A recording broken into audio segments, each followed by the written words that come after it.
Hi dear friends, happy Christmas to all. Today we study about the data type. Data types in computer languages are used to specify what kind of value can be stored in a variable. Memory size and type of value variables are determined by the variable data type. Each variable, constant or array or function that may be typed.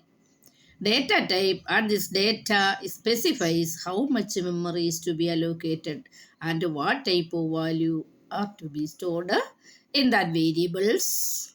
Variables, constant or arrays or functions you may use. Data types are used to declare variables, constants, arrays, pointers, and functions. Data types are classified into predefined data types, that is the primary data types, അതായത് built-in data types, derived data types, user defined types, void data types. Importantly, divided into primary data types, derived data types, user defined data types, and void data types. We may explain data types. Primary data type, we explain the first one, primary data type. Primary data types, the basic data types. All primary data types are already defined in the system. Primary data types are also called built-in data types. Primary data types may integer data types, floating data types, double data types, character data types. Here we explain the size of the data types. Explain the program in C and C++. Explaining it in the Explain the size of data type. Integer data, float data, character data, double. Here the size of it. The memory size of it display there. The function use the size of. Here we look the two programs. It gives the importance the size of variables. Integer data types is a set of whole numbers. Every integer value does not have the decimal values. Decimal value represent in float data type.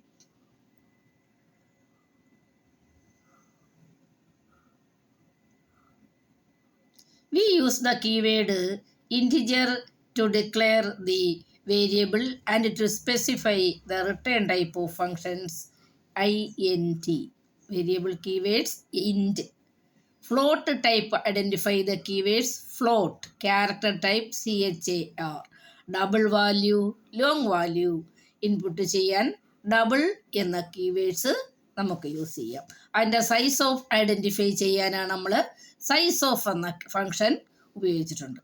അപ്പോൾ ഓരോ വേരിയബിളിലും ഏത് ടൈപ്പാണെന്ന് identify ചെയ്യാൻ ഉപയോഗിക്കുന്ന കീവേഡ്സുകളാണ് integer type ഇൻറ്റ്, float, നമുക്ക് decimal value input ചെയ്യണം float, character ടൈപ്പാണ് char, double value long values input ചെയ്യണം double എന്ന് കൊടുത്തു. അതനുസരിച്ചുള്ള അതിൻ്റെ സൈസ് ഓഫ് വാല്യൂ ഡിക്ലെയർ ചെയ്യുക, ഔട്ട്പുട്ട് കിട്ടാനുള്ള പ്രോഗ്രാമാണ് നമ്മൾ രണ്ട് ലാംഗ്വേജിലും ഇവിടെ സ്പെസിഫൈ ചെയ്തിരിക്കുന്നത്. ഇത് ബൈറ്റ്സ് ആണ് നമ്മൾ സ്പെസിഫൈ ചെയ്യുന്നത്. ഇൻറ്റിജറിന് 2 ബൈറ്റ്സ് ആണ് സൈസ് എന്ന് പറയുന്നത്, 2 ബൈറ്റ്സ് ആണ്. അത് തന്നെ നമുക്ക് ഷോർട്ട് ഇൻറ്റിജറും ലോങ് ഇൻറ്റിജറും ഉണ്ട്. Signed integer, unsigned integer, decimal value, negative positive value represent ചെയ്യുന്ന ബൈറ്റ് സിസ്റ്റമാണ് നമുക്കിവിടെ. ആ ഇൻറ്റിജറിനെ തന്നെ നമുക്ക് ഇൻറ്റിജർ, ഷോർട്ട് ഇൻറ്റിജർ രണ്ടും 2 ബൈറ്റ്സ് ആണ്. ലോങ് ഇൻറ്റിജർ ആകുമ്പോൾ 4 ബൈറ്റ്സ് ഡേറ്റ നമുക്ക് കൊടുക്കാൻ പറ്റും. Unsigned integer, signed integer, unsigned 4 bytes ആണ്. Signed integer, unsigned integer 2 bytes ആണ്. അൺസൈൻഡ് ലോങ് ഉണ്ട്, അത് 4 ബൈറ്റ്സ് ഉപയോഗിക്കാം. അതുപോലെ തന്നെ ഡബിളും ഫ്ലോട്ടും, ഫ്ലോട്ട് വാല്യൂ എന്ന് പറയുമ്പോൾ 4 ബൈറ്റ്സ് ഡേറ്റ നമുക്ക് സ്റ്റോർ ചെയ്യാം. നമ്മൾ ഫോർമാറ്റ് സ്പെസിഫയർ പെർസെൻറ്റേജ് സൈനും എഫുമാണ് ഉപയോഗിച്ചത്. അതുപോലെ ലോങ് ഫ്ലോട്ടിന് ഡബിളിന് നമ്മൾ LF ഉപയോഗിച്ചിരുന്നു നേരത്തെ പ്രോഗ്രാമിൽ, അത് എക്സ്പ്ലെയിൻ ചെയ്യുന്നുണ്ട്. അപ്പോൾ double 8 byte long value input ചെയ്യാൻ നമുക്ക് ഡബിൾ ഉപയോഗിക്കാം. ലോങ് ഡബിളും ഉണ്ട്. 10 ബൈറ്റ്സ് വരെയുള്ള വാല്യൂ നമുക്കതിനകത്ത് ഇൻപുട്ട് ചെയ്യാൻ പറ്റും. അപ്പോൾ അത് LF ആണ് അതിൻ്റെ പ്രിൻ്റ് ഔട്ട് പാരാമീറ്റർ എന്ന് പറയുന്നത്. അപ്പോൾ ഇവിടെ നമുക്ക് ക്യാരക്ടർ ടൈപ്പ് അതും സൈൻഡും അൺസൈൻഡും ആക്കാം. ക്യാരക്ടർ ടൈപ്പ് 1 ബൈറ്റ്സ് ആണ്. 1 byte float, double, long double എങ്ങനെ നമുക്ക് വെരിഫൈ ചെയ്യാം. വേരിയബിളിനെ ഡിക്ലെയർ ചെയ്യുമ്പോൾ നമ്മൾ ഉപയോഗിക്കുന്നതാണ് ഇൻറ്റിജർ. ഫ്ലോട്ടിനെ നമുക്ക് 4 ബൈറ്റ്സ് ആണ്. ഡബിൾ ആകുമ്പോൾ 8 ബൈറ്റ്സ് ഡേറ്റ കിട്ടും. ലോങ് ഡബിൾ കൊടുത്താൽ 10 ബൈറ്റ്സ് ഡേറ്റ വരെ നമുക്ക് ഇൻപുട്ട് ചെയ്യാൻ പറ്റും. അപ്പോൾ ഇൻറ്റിജർ, ഫ്ലോട്ട്, ക്യാരക്ടർ, ഡബിള് ഇതിൻ്റെ സൈസ് അറിയാനാണ് നമ്മൾ ഈ പ്രോഗ്രാം സ്പെസിഫൈ ചെയ്യുന്ന. സ്റ്റുഡൻസ് ചെയ്ത് നോക്കുക. നിങ്ങൾക്ക് പരീക്ഷയ്ക്കൊക്കെ ഇതുപോലുള്ള പ്രോഗ്രാംസുകൾ ചോദിക്കാൻ ചാൻസ് ഉണ്ട്. അപ്പോൾ ഇതുള്ള പ്രോഗ്രാമുകളോട് മനസ്സിലാക്കി പോകാൻ വേണ്ടിയിട്ടാണ് ഞാൻ അതിൻ്റെ സൈസോമിന് തന്നെ ഒരു പ്രോഗ്രാം റൈറ്റ് ചെയ്തിരിക്കുന്നത്. ഓക്കെ, പ്രോഗ്രാം റൺ ചെയ്ത് നോക്കുക. Thank you very much. എല്ലാവരും വാച്ച് ചെയ്യുക, പ്രോഗ്രാം മനസ്സിലാക്കുക. സിമ്പിൾ പ്രോഗ്രാമാണ്. ഡേറ്റ ടൈപ്പ് പഠിക്കുമ്പോൾ നമ്മൾ അതിൻ്റെ സൈസ് ഐഡൻറ്റിഫൈ ചെയ്യാനായിട്ട് ഡേറ്റ ടൈപ്പ് ഡിക്ലെയർ ചെയ്തൊരു പ്രോഗ്രാം റൈറ്റ് ചെയ്തു എന്നേ ഉള്ളൂ. Okay, thank you, by.